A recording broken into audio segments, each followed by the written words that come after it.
It's a great honor for me to be here at the Empire Club of Canada today, which is arguably the most famous and historically relevant speakers podium to have ever existed in Canada. It has offered its podium to such international luminaries as Winston Churchill, Ronald Reagan, Audrey Hepburn, the Dalai Lama, Indira Gandhi, and closer to home, from Pierre Trudeau to Justin Trudeau. Literally generations of our great nation's leaders, alongside with those of the world's top international diplomats, heads of state, and business and thought leaders.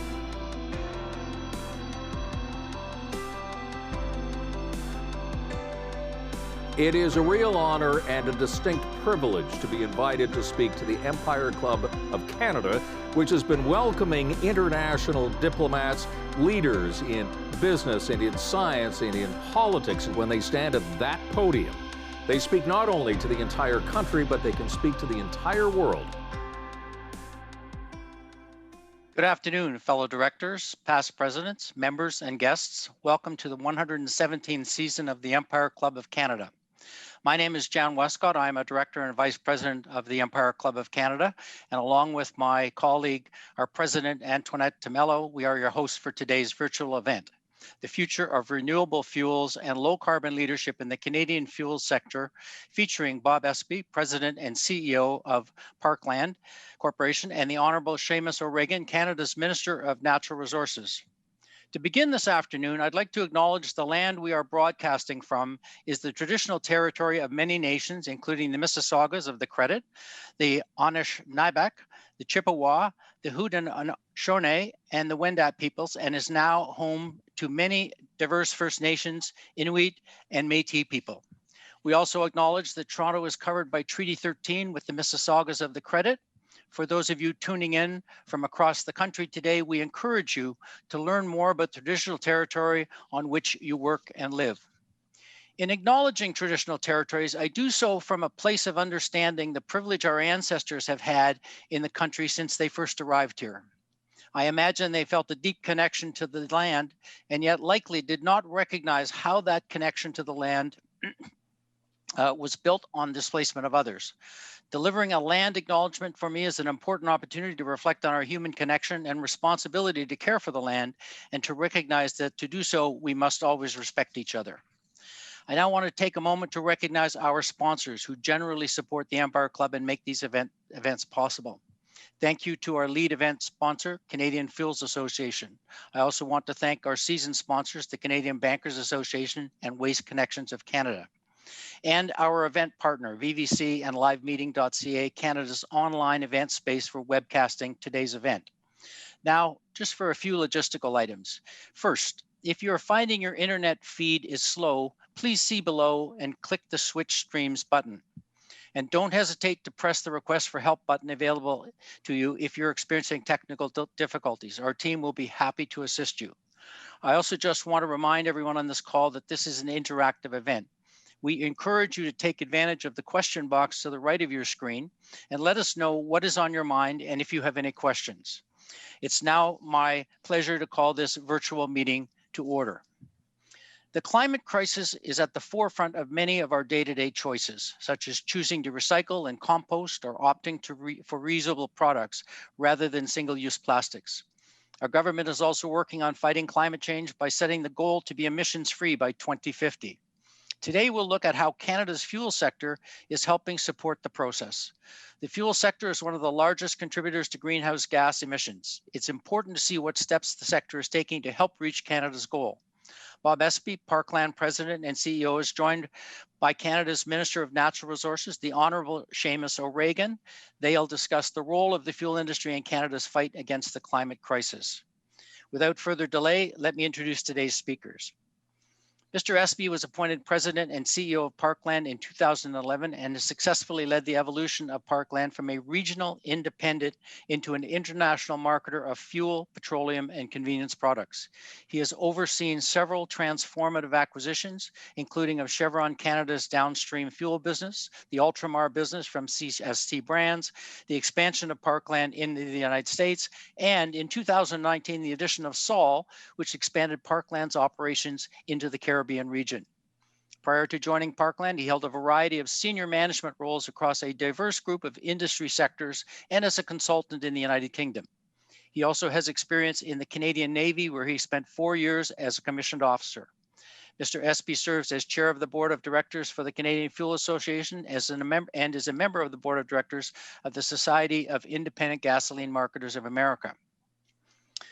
Minister O'Regan was appointed Minister of Natural Resources in 2019 with a mandate to put Canada's natural resources sector at the forefront of the fight against climate change. Prior to his role, Minister O'Regan served as Minister of Indigenous Services, and his first cabinet position was Minister of Veterans Affairs and Associate Minister of National Defence. Minister O'Regan began his career in politics as Executive Assistant to the Minister of Justice and later Senior Policy Advisor to the Premier of Newfoundland and Labrador.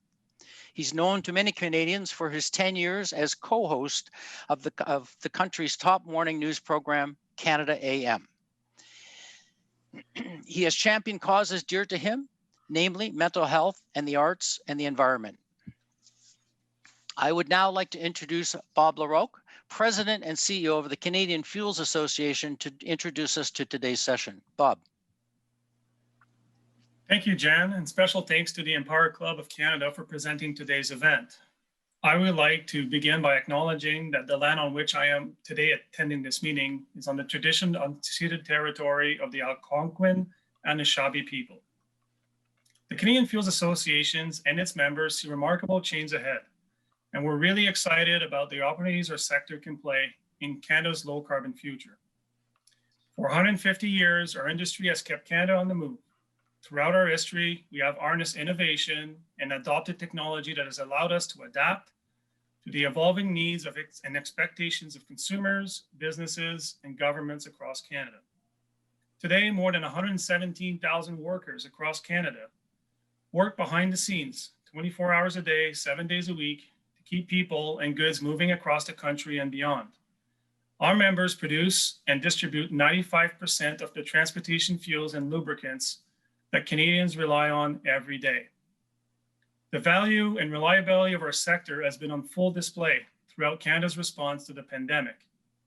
We are proud to operate critical Canadian infrastructure that has supported the movement of essential workers, protective equipment, and vaccines in the battle against COVID-19. We recognize that Canadians are experiencing the third wave of COVID across many parts of our country. The pandemic has challenged us all in a number of ways, and it has been not easy. We understand the struggles of COVID-19 has caused, and we must continue to all help and support each other. As we look forward to Canada's pandemic recovery and beyond, we know that we can continue to play an important role in building a strong and resilient economy while making a significant contribution to lowering emissions and reaching our national goals on climate change. Last fall, the Canadian Fuels Association released its vision for the future. We call our vision Driving to 2050, and we have outlined the role that the transportation fuel sector can play in Canada's low carbon economy. Our vision is based on a three-pronged approach. First, the production of low carbon products like bio-based diesel, high blend ethanols and gasoline, and advanced biofuels. Second, innovation in our refineries, such as carbon capture and storage and co-processing that lowers emissions related to transportation fuels. And last but not least, leveraging and adapting our existing fuel infrastructure in order to support emerging options such as electric and hydrogen-powered vehicles. Now more than ever, collaboration and partnership among industries, companies, and governments are necessary so that we can optimize and integrate our existing transportation fuels infrastructure and expertise with emerging technologies in order to accelerate our transition to a low-carbon economy. For us, Driving to 2050 starts with discussing big ideas and having conversation that include different points of view. This is why we have developed our Fuel for Thought speaker series. We want to provide a platform and an opportunity for ideas and solutions to be explored, and we will be staging a number of these events in the coming months. We have a great discussions on tap for you today, and looking forward to hearing our special guests for our first Canadian Fuels Association's Fuel for Thought speaker series. Thank you both Bob and Minister O'Regan for joining us today, and welcome. Bob, over to you. Thank you, Bob, for the introduction, and thank you, Jan, for the kind introduction. I'd also like to thank Bob and his team at the CFA for the work that they do on the behalf of the industry and for their accomplishments this year. And I'm excited to be here today to kick off the first event in the Fuel for Thought series. I'd also like to thank Jan and Antoinette and the Empire Club for hosting our discussion today. And I'd also like to thank Minister O'Regan for agreeing to be our first guest in this series. Before I get into it, I would like to take a couple of minutes just to introduce Parkland for those of you who may not know us. Parkland is a Canadian company. We are a leading convenience store operator and independent fuel marketer with a global presence. We started 50 years ago with one retail convenience store in Red Deer, Alberta, and since then have grown and market through 3,000 retail sites and almost 200 commercial locations. Every day, our team of 4,400 employees provides the energy and convenient needs to local communities across 25 countries, spanning Canada, the US, the Caribbean, and South America. While you may not recognize Parkland, you are likely a customer of ours at one of our well-known brands.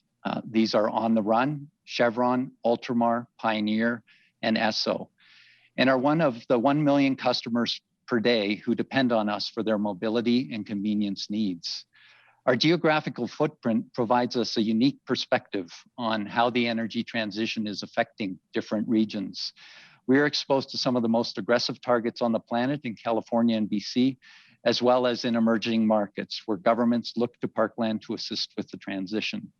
Parkland is committed to meeting the needs of our customers to reduce emissions through innovative solutions.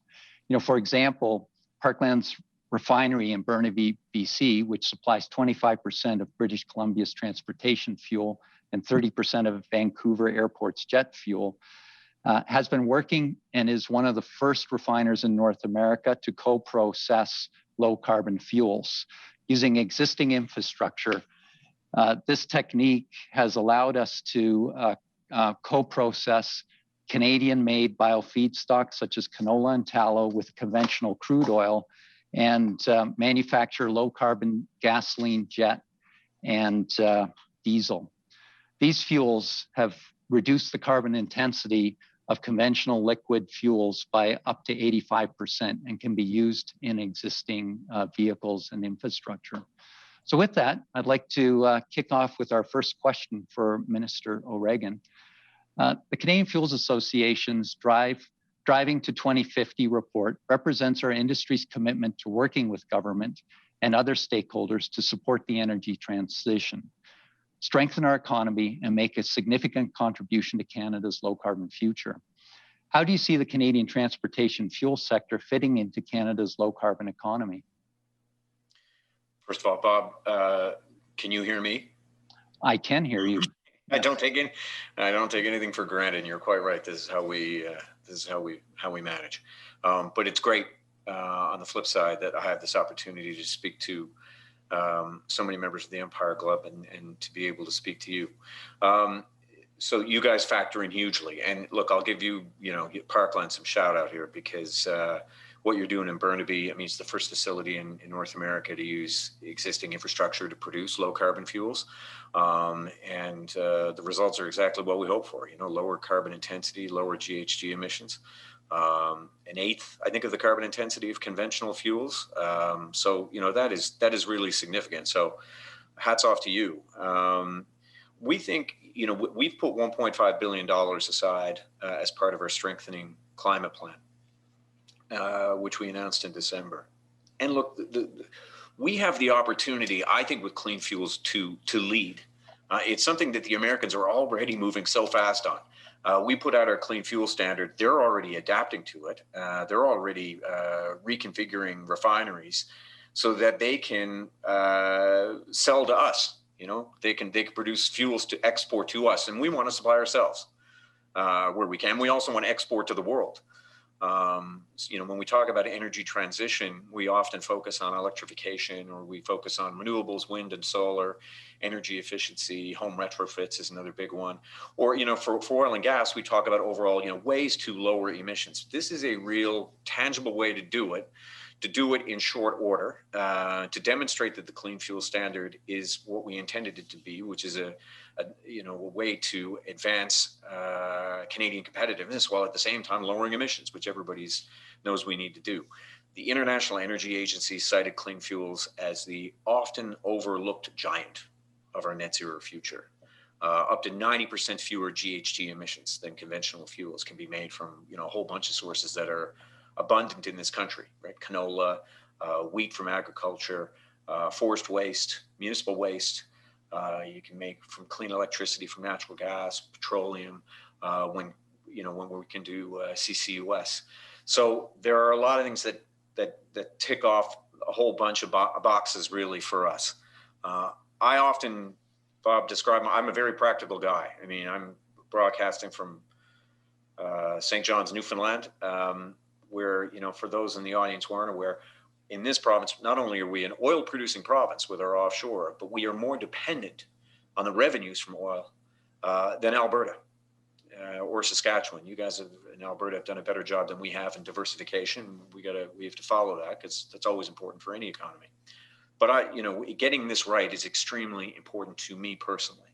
And finding, I think when you grow up in a place like this, you just have a very practical way of looking at the world. I'm not one given to ideology. I'm practical, and clean fuels and stuff that you guys are doing. It's practical. It allows us to lower emissions. It allows us to use current infrastructure and expertise, and it allows us to see significant reductions in GHGs and competitiveness now. Yeah, no, great. And look, the industry appreciates your support and understanding of the contribution we make to Canada and the Canadian economy. Just some facts. I mean, the Canadian energy complex is a made in Canada complex. It's one of the few industries where products start out as a natural resource that comes from Canadian sources and goes through a value chain. It gets manufactured and ultimately distributed to the consumer, all by touching Canadian hands, Canadian technology, and Canadian capital. And it's vital to this industry and the economic success of the industry. The industry is committed to being part of the transition and facilitating that. And our members, including Parkland, are well down the path of looking at alternatives and supporting that transition. We have great examples where Canadian companies, Shell, being a leader in carbon capture and sequestration. We've got biofuels leaders like ourselves, Husky and Valero, and then we've got companies making investments in EV charging like Suncor and Irving. So the industry is there and wants to support.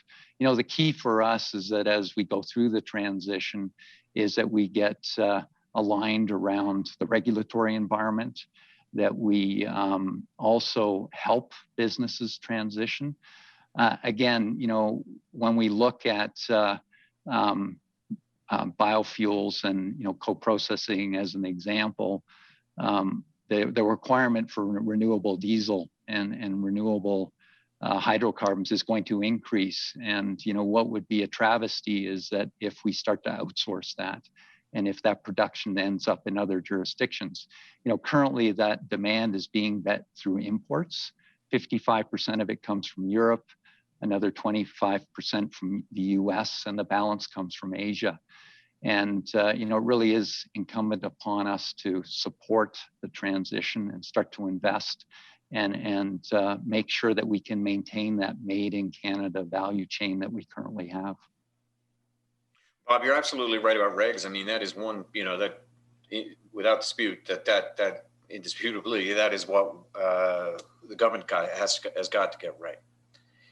Whenever, I don't even like using the word transition, to be honest with you. And I say that because people have enough going on without some, big looming word like transition, massive change. When you get down to it, what we're talking about is reducing emissions. We're talking about lowering emissions. Wherever and whenever we can find them, right? clean fuels could have a big impact on decarbonizing transportation and heavy industry. And those two right there account for about 62% of Canada's emissions. But when you look at fuels like, ethanol, renewable diesel, they are market ready and they can get us the reductions that we need now. While, we have other policies and investments that can ramp up in later years. I mean, this is all about 2030, and clean fuels, I think, not only is it about 2030, it's about jobs now. So, while we look at other things like hydrogen, for instance, which I think will, play a huge part, particularly from 2030 to 2050, and we can start that hard work now and getting hydrogen ready. There's no question in my mind that clean fuels is something we can start doing now. Yeah, and certainly it is one of the most cost-effective and quickest alternatives to reducing GHGs because it does leverage the existing infrastructure that's in place. And, ultimately, by investing in renewables and biofuels, it allows us to leverage that existing manufacturing capability. And it really doesn't require much of a change from the consumer perspective. As an example, the co-processing that we're doing, which we've just really in BC, and we've really just got to a point where we can do it ratably.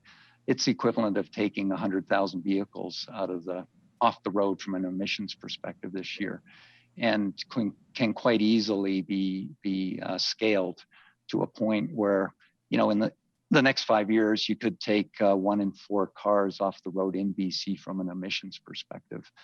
So these are very viable pathways to help governments reduce their carbon emissions and meet their targets, not just for all Canadians.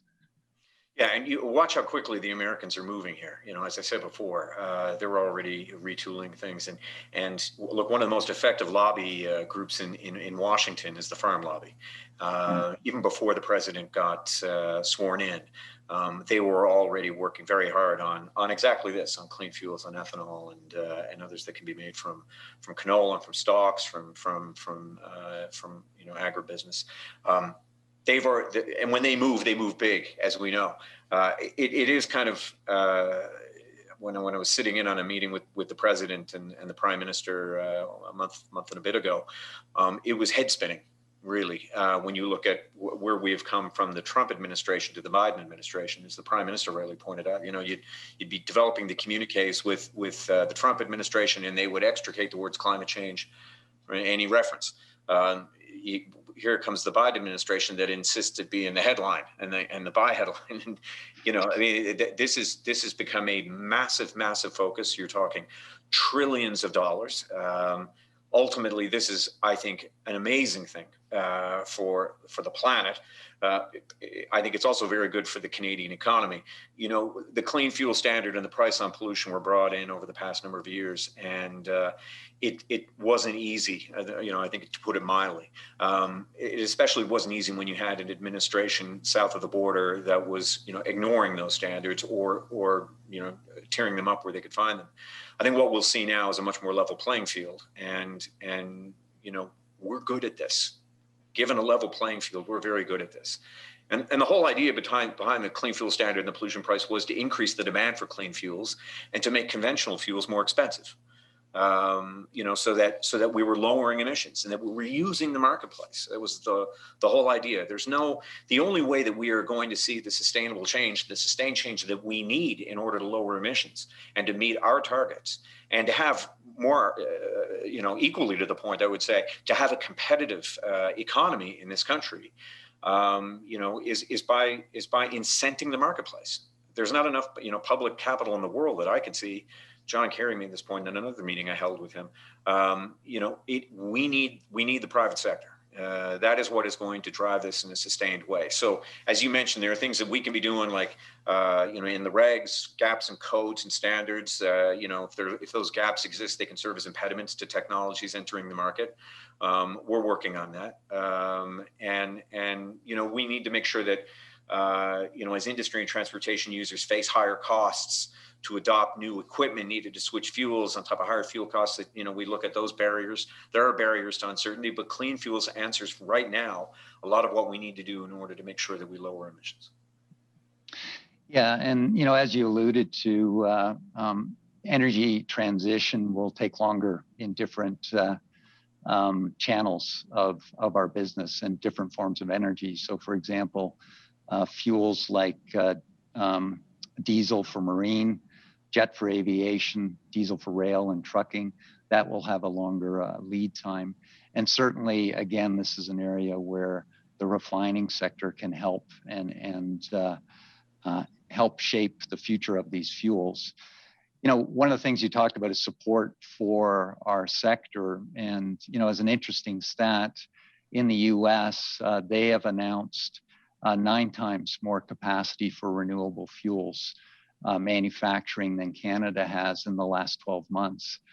And, you know, we certainly have the risk here that we fall behind, and would like to understand from your perspective, you know, again, how the government sees that and the emphasis on making sure we protect our current value chain and keep it domestic. Well, there are our best friends, our strongest allies. They are our biggest customers. They are our biggest competitors. Right. There's no question about it. So we are watching everything that they are doing, as we say here in Newfoundland, like the hawk. We are keeping a very close eye on what they're doing, and certainly when the whole point is to make sure that Canadian companies come out of this ahead, because clearly that's where we belong. If you look at major projects right across the country, I mean, we see about 40 projects that are in more or less an advanced state of readiness right across the country. I mean, if I look at even here in my home province, you've got the idle North Atlantic refinery in Come by Chance, Newfoundland.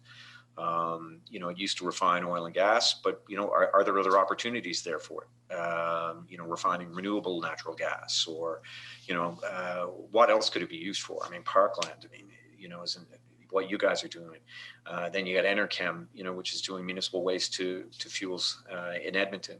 And then as part of our national hydrogen strategy, we wanted to send a very clear signal that we were looking at blue hydrogen, particularly in Alberta and Saskatchewan, and green hydrogen in BC, in Quebec, and in my home province of Newfoundland and Labrador, where you have hydroelectric capacity that could be used towards green hydrogen. You have natural gas capacity, resources available, and infrastructure built in Alberta and Saskatchewan. So blue may make more sense there. And that obviously, and for those who don't know, that involves developing hydrogen and using the carbon waste that comes from it, storing that, CCUS, right? And we are working hand in glove with the Alberta government, with the Saskatchewan government, in fact, with provincial governments right across the country. Governments get how urgent this is. And I know that, there is always in the headlines, lots of to and fro. Trust me when I tell you that we are working wherever we can, hand in glove on this, because we understand what's at stake. I remember a year ago when I first got this job, shortly thereafter, and I was in Vancouver for Globe, which is the biggest clean tech conference in North America, held in Vancouver. And I said to them point blank that there was no reaching net zero without Alberta. There's no reaching net zero without Saskatchewan or Newfoundland and Labrador. I'm reminded every day, looking out through the window of my office at the supply vessels that head out to the rigs. Every day, I'm reminded of what is central to the economy of this province. But the next day I flew. It was the very next day I flew to Calgary with Minister Savage and a lot of the major players in the oil patch, and said to them, the flip side is we're not going to have a prosperous economy without net zero. We're not going to have a prosperous energy industry in this country without net zero, because as I think a lot of people who are in this audience, and I know investments changed. I mean, I said that right after BlackRock had made its decision to divest. That has accumulated now. And the greatest danger I felt to Canada was if, when these guys are making decisions in New York or London or Zurich or wherever, at the end of the boardroom table and the portfolio manager just says, what are we doing about combating climate change? And somebody just puts up their hand and says, we're divesting Canadian oil. And we just become that box to check. And that's pretty cold.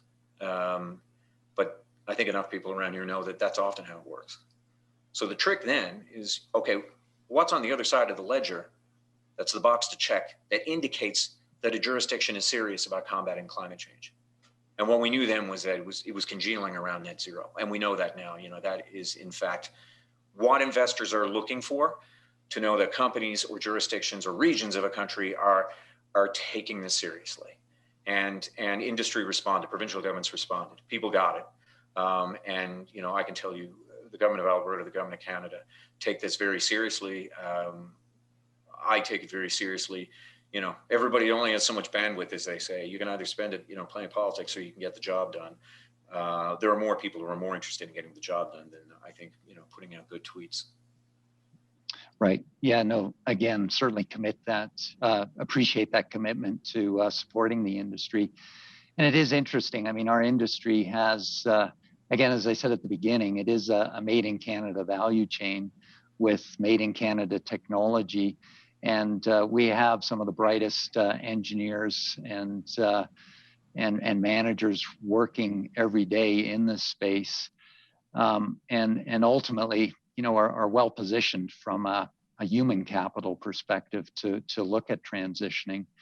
Again, the question goes back to, ultimately this will need support and support from governments around, again, a regulatory framework, which you've alluded to, but also from a capital perspective, because the capital that'll be required, I think we can all agree that the change will come. The energy will still be there. It'll just be supplied in a different format. And, it'd be interesting to get a broader perspective on the capital that the government sees is required to do that, and how the government plans to facilitate that, because as the transition takes place, obviously utilization of infrastructure will be low until demand starts to build. And it would be interesting to get your perspective on that. If you were asking me to reveal the budget, that is something that is a dangerous occupation, and certainly won't be in the good books of the Minister of Finance. And to be honest with you, I mean, those decisions are being made right now between the Minister of Finance and the Prime Minister. I mean, suffice it to say that while many people concentrate on Chrystia Freeland's time as a journalist and working in New York and other parts of the world on business reporting and her books, she is a proud daughter of a farming family in Alberta, and so that is something I think that is always top of mind for her. And I think that she recognizes that there are great opportunities here. I mean, again, I think, and I can't say it often enough, that, when change of this size often happens, the reflex action for anybody is to say, what is government going to do and how is the government going to lead? And that is important, but it can't be said. It also needs to be emphasized that the only way that sustainable change happens is with the full input of the market. So, the most important thing that we could do is put a clear and transparent, I think, price on pollution, and that we have the clean fuel standard there. So that you've got that certainty in order to make the investments you need to make. The marketplace has changed sufficiently that I think most companies know that if we don't adapt to changing standards and investor expectations, that's just not good for business. That's for sure. And so what I've often said about government investment is you obviously need to find good bang for your buck. I need to be able to go back to taxpayers and say, rightly, that we've considered something a good investment. And those are, and will it achieve what we need, which is an economy that continues to prosper and create jobs and lower emissions, meeting our net zero goals. And then the big one for me, coming from an oil producing province, is that no one gets left behind. No province. And I think particularly of oil and gas workers and their families. So there's been a special amount of focus on workers going through the pandemic and the demand destruction as a result of that pandemic. And then, of course, we had the oil price war. We saw a negative $35 barrel there for a bit. That shook many of us in this industry. And we turned around and said, okay, we need to make sure that we don't lose talent. I often say, and there are people who somehow think that renewables grow on trees. They need to be built. Infrastructure needs to be built.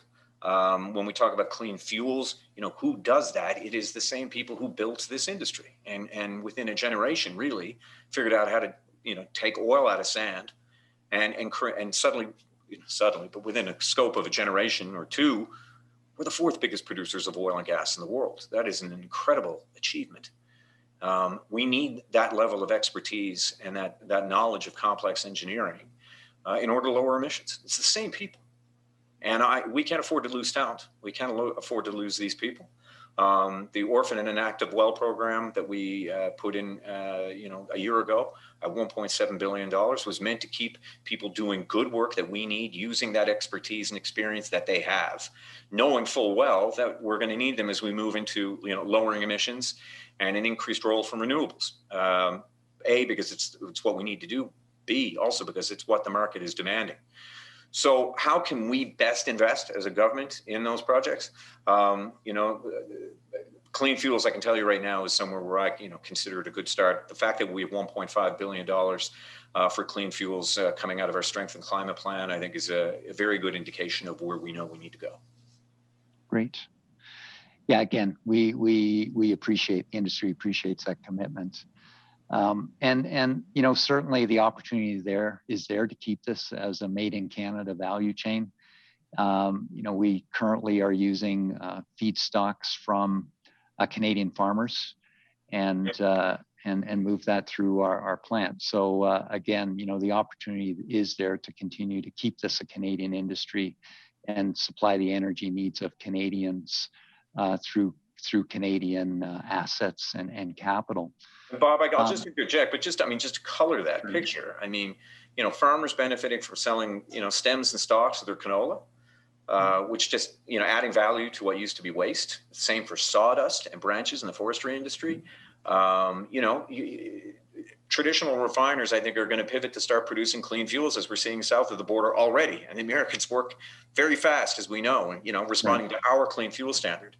And I think energy workers in Alberta, Saskatchewan, Newfoundland, we want them to keep working. We need them in order to be able to do this. So I think building trades will be busy as we start to do this. Sure. I think you'll see, established small and medium fuel cell technology companies multiply and expand right across the country. Yeah, no, definitely. It'll drive a lot of economic activity across the country. And again, the key is to make sure that we keep that technology, we develop the technology in Canada and can facilitate that growth in new energy sources domestically, which I think, we're absolutely aligned on that. I think we can agree that remarkable changes lie ahead, for our industry, for our society in general. And there is an opportunity for Canada to be an environmental and climate change leader and to be at the forefront of that. As today's discussion demonstrated, transportation fuels will continue to be part of that mix for the foreseeable future. And certainly our industry is committed to helping the government make that transition. Might be a good time to open it up for other questions at this point. Yeah, absolutely. Yeah.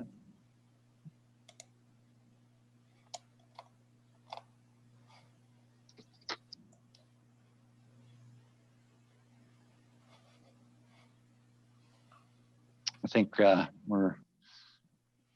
I was wondering if I meant to press the button. Just Or waiting. you're meant to No, I press think the we're button. waiting for a question to come in. Okay. Yeah, okay, hang on. Let me just get it here.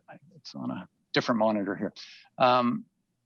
Understanding that Canadians want transportation energy options, what is the government's plan to introduce EVs and alternative fuel-based vehicles into the Canadian market? First of all, we're taking the supply chain on that particularly seriously. It's something that I raised with the new Energy Secretary, Jennifer Granholm. She is particularly, I think, well suited for the role, especially when we talk about EVs, because she was governor of Michigan during the trying times of 2008, 2009, when it looked like the car industry in the United States was going to go bankrupt. In fact, we did see bankruptcies, but we also saw a tremendous revitalization of the American industry. And now, I think with her leadership and the leadership of the president, they're squarely focused on EVs, and so is Canada, which is the good news. And, I don't need to tell you how many times, a car goes back and forth across the Canada-US border in terms of parts, and by the time it's fully assembled, this is a very, very integrated supply chain. It is one that the Americans are very much aware of. So are we. But now it's expanded. So now you're not just talking about the composition of the car, it's the battery, and ensuring that we have the critical minerals in order to supply those batteries is also something that the Americans are very keen on, as are we, and as are other like-minded countries and customers of ours. So this is something that we often say whole of government, and some people are probably sick of hearing it, but it really is a whole of government approach. It is something that we are all quite preoccupied with. We think that Canada can be a leader in EVs from, as we'd say in Newfoundland, stem to stern, from the actual mining of critical minerals to developing that battery technology to actually assembling the cars. And we've begun the work of building recharging stations right across the country. And it's one of the more pleasurable parts of my job, actually, is being able to open up those right across Canada.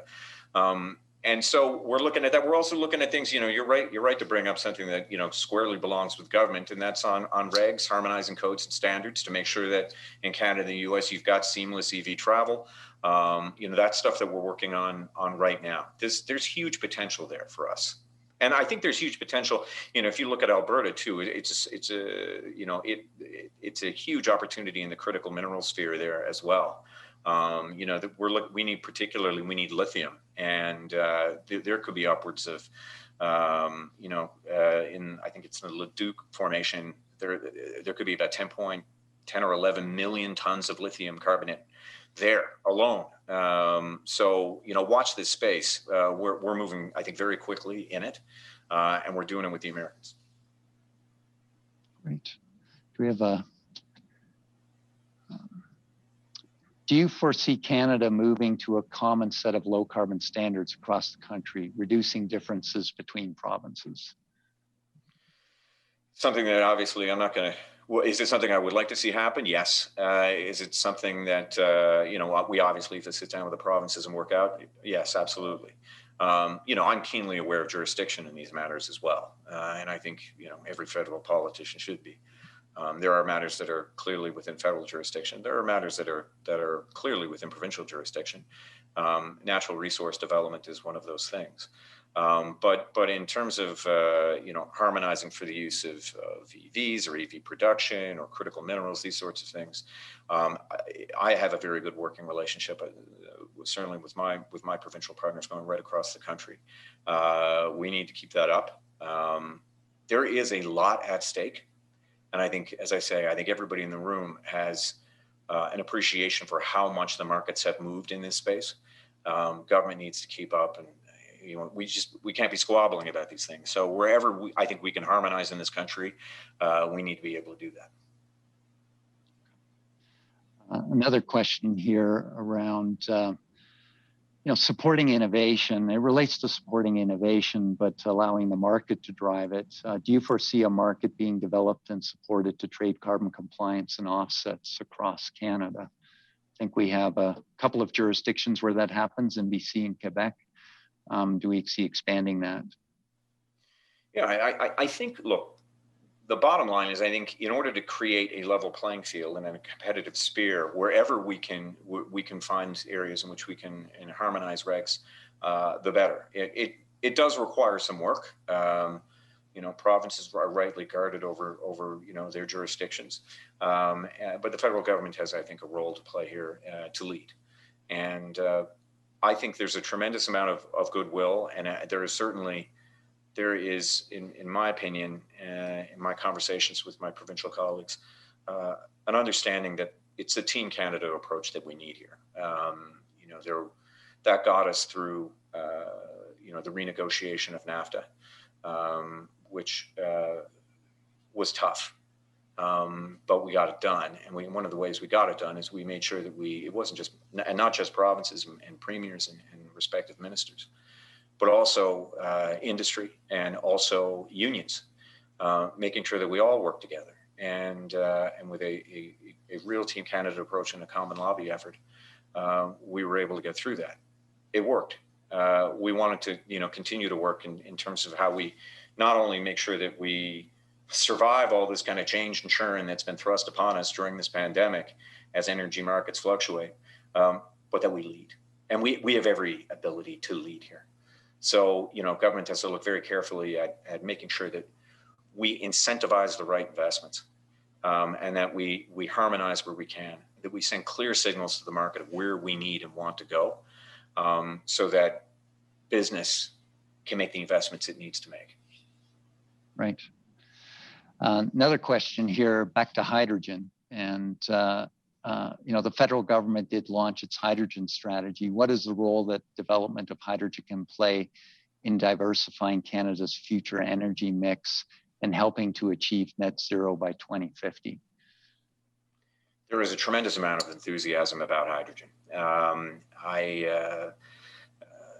It's funny, when I first got this job, I was as Natural Resources Minister, I was told by my predecessors, Amarjeet Sohi, Jim Carr, Ralph Goodale, they were saying, well, Regan, you're going to be flying to all these far-flung places, talking to customers, talking to competitors, in Abu Dhabi, Berlin, Vienna, Santiago, and I have visited all of these places from right here, much like you, from the confines of our homes. But I had a very good conversation with a very good meeting in Berlin with the Minister of Economy and Environment there. Very powerful minister. They are keenly interested in Canadian hydrogen and in the potential of Canadian hydrogen. And people are interested in buying from a supplier that they can trust. People are interested in a supplier with very good ESG. That is truly a competitive leg up for our country, is that our ESG is so high. Really matters in Europe. And again, they're competitors. They are also customers, and they would be customers for our hydrogen. So, hydrogen right now, we renounced our hydrogen strategy. As I said, we embraced blue and green because, I recognize that there is still carbon emitted and that it comes from natural gas. In order for it to be blue hydrogen, of course, we need CCUS. We're going to do that. But we would be foolish to squander the opportunity to use the natural gas wealth of the prairie and the infrastructure that exists there and the expertise that we have. I will take the perfect and the good. And green hydrogen is something that is, I think, going to work very well, again, in Quebec, in BC, and potentially in my province here in Newfoundland and Labrador, where we have, tremendous hydrogen opportunity. Alberta is planning to increase clean hydrogen production. BC is looking to accelerate the use of hydrogen technologies right across the province. You've got at least 17 projects in the works from Manitoba straight to Newfoundland. It's because we see the promise of it. I'm old enough to remember driving around at Expo 86 in Vancouver in a Ballard powered bus, and people kept saying hydrogen is just around the corner. Its time has come. I believe its time has come. I think the European Union is serious. Japan, South Korea, the Americans are moving. We will move. We've got the expertise, we've got the people, we've got the natural resources, we've got the hydroelectricity. We know that it's going to take a bit of time, and on when green hydrogen gets down to a level of blue hydrogen, but we need to accelerate that because that is going to help us achieve the GHG reductions that we need. And hydrogen is particularly well suited to I should say long haul transportation, 18-wheelers, also marine, and potentially aviation. We're already talking about how can we expand hydrogen in our ports, both on the West Coast and on the East Coast. And then, where are places where we can sell it? We're blessed with a very large country, with 6 different time zones and exposure to the Pacific and Asia markets and to the Atlantic and European markets. So I am interested not only in an indigenous, as it were, hydrogen industry in this country, but I want to export and I want to lead it. We have every ability to do that. Yeah, no, that's very insightful. Certainly, again, that switch or investment and commitment to invest in hydrogen is something that will take a long time, but at the same time, there's an opportunity there that Canadian industry can capitalize on. One related question to that is around sustainable aviation fuels. I mean, that's an area that the aviation industry, although small on a relative basis, will have a harder transition period. And I wonder if the government has had thoughts on sustainable aviation fuels and how to make sure that, again, Canada can be part of that supply chain going forward. Yeah, indeed we are. Aviation, marine transportation. Initially, we weren't sure how big they were in terms of total emissions, and we realize now that it's quite big. Just to give you an idea, have you ever given the monster transport container ship that got stuck in the Suez? You think about that, and you think about the backlog of, what was it, some 200 ships that I think it had accumulated waiting to get through the Suez. One of the monster ones, like the Ever Given, was, I read one report that said it was emitting the equivalent emissions of 50 million cars per day because it's burning bunker. That is mind-boggling. So we can target certain industries, aviation and maritime, as well as a lot of heavy industry that may be open to hydrogen, or until we figure out hydrogen, get it down to that scale and to that price point. Are there clean fuels that could take the place of bunker, for instance? And so that's something that we're intensely looking at. I'm very proud to be the Minister of NRCan, as it's called, because our scientists and the professionals who work in this department are some of the best in the world. So it's something that we're working on. It's also something that we're working on with our American friends in the Department of Energy. Great. Well, thank you. And I think that's our time together is drawing to an end here. I would like to thank you for your time today, Minister O'Regan, and some of your insights, and particularly, again, the commitment to helping Canadians and Canadian industry through this pending transition. Again, from the Canadian Fuels perspective, our industry is committed to continuing to provide Canadians with low-cost energy alternatives, and also supporting the government in their targets to lower emissions. So again, would like to thank you for your time today. Look, and ultimately, we need to harness the market. Not only do we want to lead the world, but we want to make sure that our standards are of the highest, that we are lowering emissions, that we are making money, that we are increasing the prosperity of this country, and we continue to create good jobs. None of this is easy. That's for sure. And it's changing very quickly. But there are very few countries as blessed as we are with the natural resource wealth that we have and the experience and expertise that we have in our workers. Very few. I mean, when I do meetings at the G20 or the International Energy Agency, we are looked upon with a great deal of envy for what we have. And I know that's cold comfort for a lot of people who feel like, there is a lot of change and worry about the industry. It will require our collective leadership to come through it, but I'm telling you, there are very few countries that are as blessed as we are. Great. Yeah, I share your enthusiasm and the potential for Canadians going forward. So again, thank you very much for your time today. Gentlemen, this was fantastic. And as you mentioned, Bob, although many of us here in Eastern Canada are your customers, we don't really know you. So it's terrific to put a face to a name of Parkland Corporation. So thank you. Minister, I am absolutely thrilled to have such a practical fellow at the helm.